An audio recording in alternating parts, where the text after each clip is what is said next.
stress is only a function of time. If you remove time, stress tends to go away. So we stress ourselves out because of an expectation of time. And I go, you don't get to control time. You get to control attitude and effort. What you have to do is show up with a great attitude and lead anyway, and let time take care of itself. People don't usually quit because the payoff isn't there in terms of whatever that status, that result, that wealth, that money, that thing is. It's usually not that. We think it is because we want to pretend that quitting is an external thing, right? It's very easy for leaders to go, I'm quitting because insert external thing. I'm quitting because interest rates. I'm quitting because tariffs. I'm quitting because this, political thing. I'm quitting because of what happened across town. We externalize it. But most people do not quit a thing. They seek to abandon difficult emotions. You're not quitting a thing. You're abandoning difficult emotions. That's what most people quit for. You're not quitting the concept of a marriage, as an example. You're abandoning the feelings that you have in that marriage.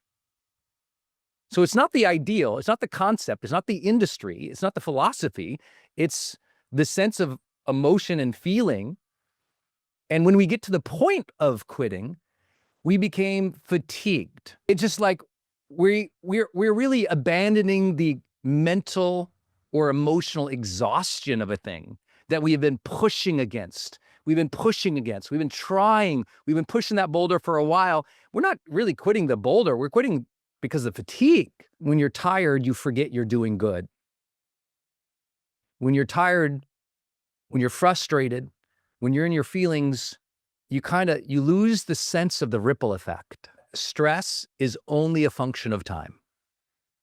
That if you remove time, stress tends to go away. So we stress ourselves out because of an expectation of time.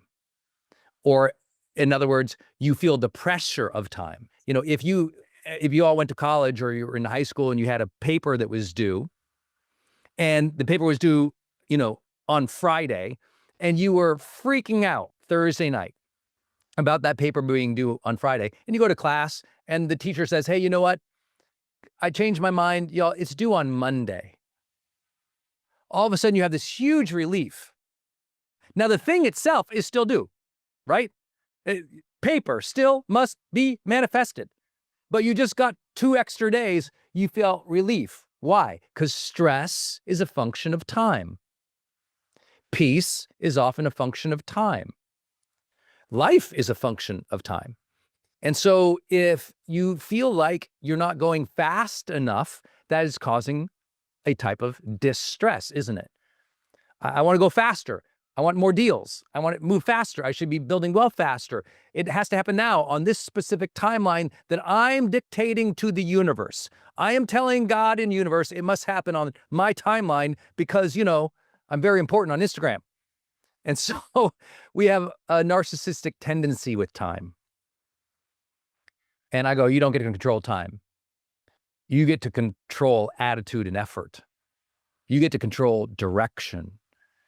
But time, you got to let these things work out. You don't get to push yourself against the economy or against the Fed. That's not how it works.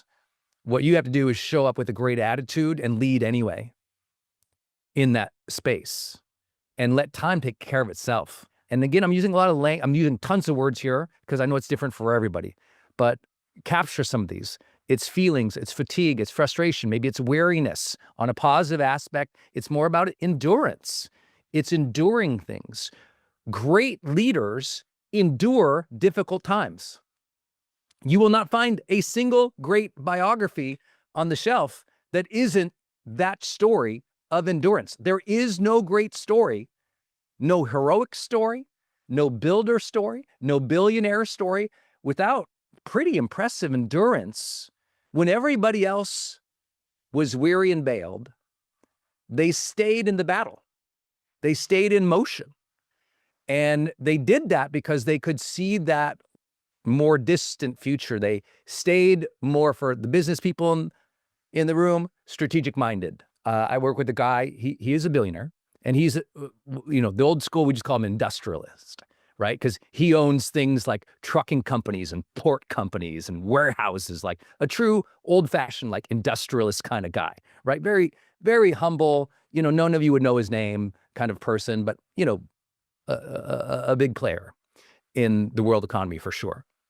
And he was sharing one time, I thought, a really powerful strategic mindset. He says, see, most of my peers, Brendon, they quit as the economy is, a certain, inflection point.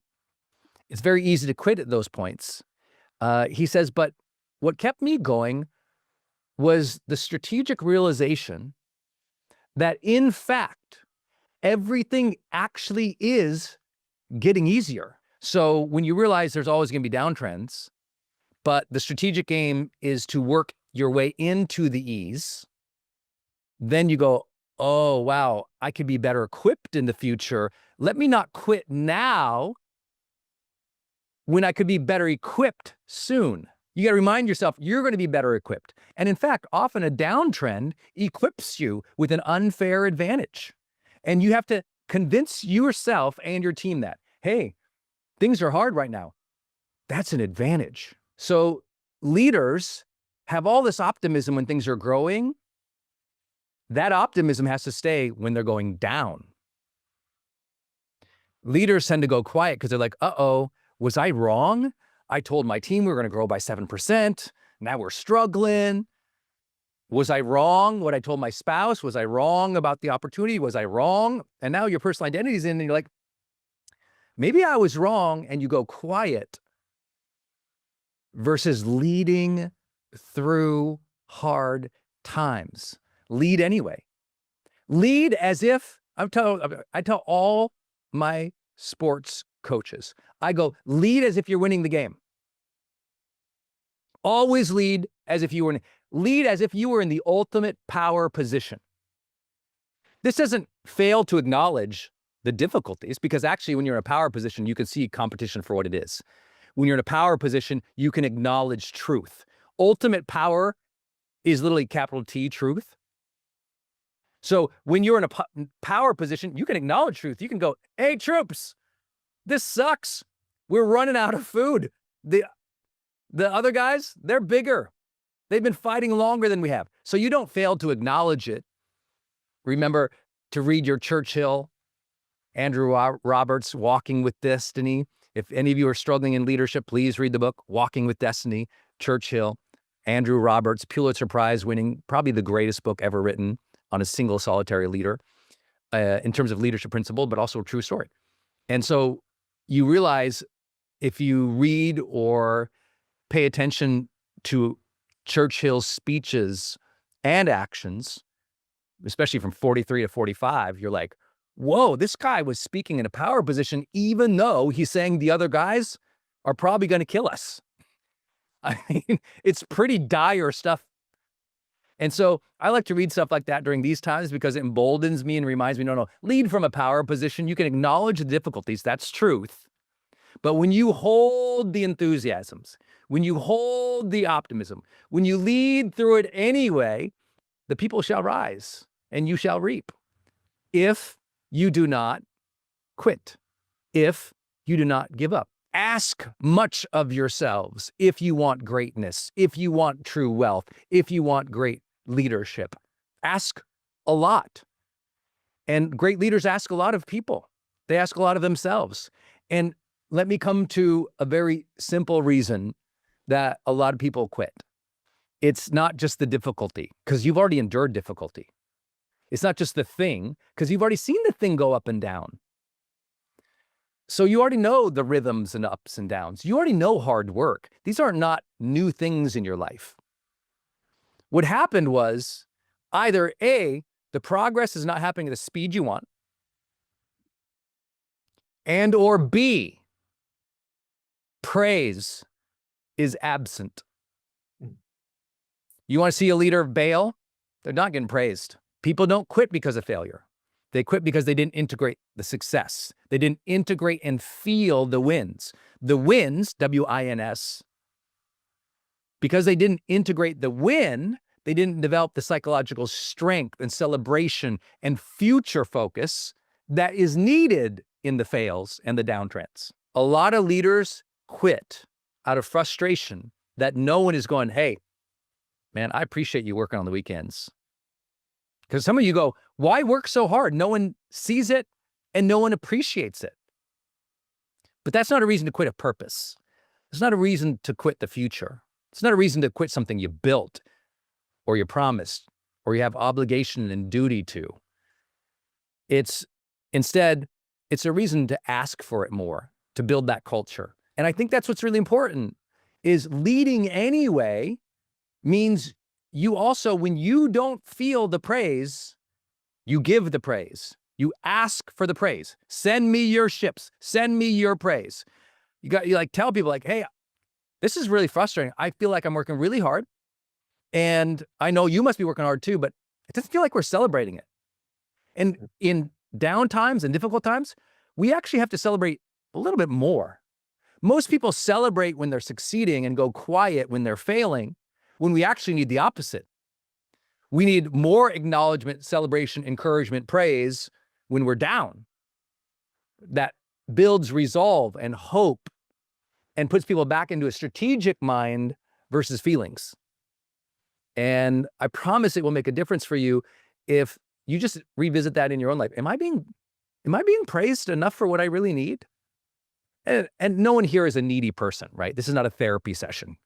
But I do think it's a really important thing to consider, because a lot of weariness is not like physical fatigue. You're tired of not being acknowledged. You know, appreciation is the number one reason people get divorced. It's not finances. It's not the kids. It's not the concept of marriage. It's that somebody doesn't feel appreciated anymore. The number one reason mid-level managers in corporate America leave a job isn't because they're disengaged from the work. It's because they don't feel appreciated by the first line manager above them. Organizational behavior finds it over and over and over and over again.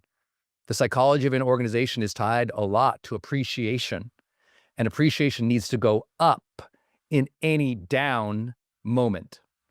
Appreciation needs to go up, which feels counter, because what you want to do and I want to do when we're great leaders, especially when you're a high-performing leader, when everybody performs lower, which leads to a downtrend, you get frustrated and you start leading with frustration versus fire for the future and fire of encouragement for them. And they feel your frustration at them. The leader's frustration becomes the follower's resentment. As soon as you blame them, you get tired or wary of them, they feel it. And they become resentful towards you. And you think they're resentful because of your hard work. They just want to be like me. They just wish they could work as hard as me. Well, oh, be careful. Now you're resentful. What's really happening is that they're sensing they're not doing enough. And that feels like crap. When you feel like you're not doing enough, it feels terrible.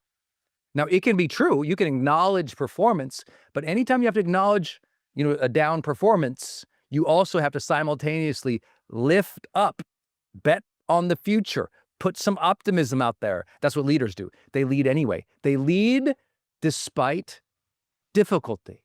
They lead despite slow progress. They lead despite a bunch of people in a bad attitude. That's what makes it hard. And I'm here to tell people all the time, I go, the reason you don't quit is to show yourself that you can do hard things. To separate from the competition who can't convince themselves they can do hard things. To maintain the relationships now that you will reap in due season if you do not quit. Hey, my friend, sun is going down behind me, and I just want to thank you for watching my YouTube channel. So many of my subscribers are always asking me, Brendon, how do I go to another level of my life and stay consistent in my personal development and really get progress? We all want to be more motivated, more productive, more confident. We want to be better leaders. We want to be better at our craft. But how do you do that on a consistent basis? Well, that's why I built Growthday. It's an app that you can use that builds your personal growth streak, that every day you come in and you do a series of actions and you listen to some inspirational training and life strategies that advances your life. It's very hard to stay consistent in your life. I know sometimes you watch a YouTube video, you read a book here, you listen to a podcast there, but you're not developing your habits, you're not scoring yourself, you're not finding real progress and insight that kind of wows you and opens up to, I say, the awe and the real agency that you have in life. So please go to Growth Day in the App Store. Just go to the App Store, go to Growth Day or go to growthday.com and get Growth Day.